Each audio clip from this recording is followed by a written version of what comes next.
Hey everyone, so how to add friends in StepUp app. So recently there was some kind of a weird bug in this app, but now I will show you how to add friends. And now it should work. So first of all, make sure you updated the app to the latest version.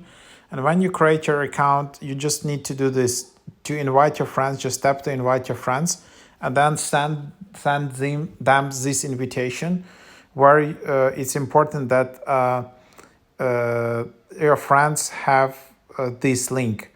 However, if they click on this link, nothing will work because there is some weird bug.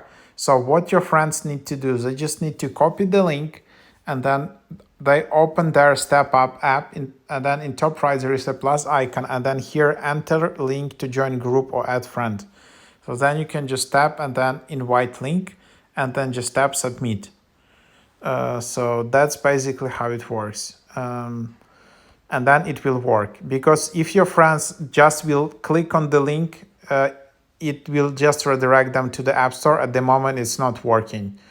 Maybe there will be an update to the app that will fix this bug, but that's basically what it is. That's how you add friends. You can add your friends as a friends, or you can create your own group and then just invite friends to the group. So this is the fix. Hope this is helpful.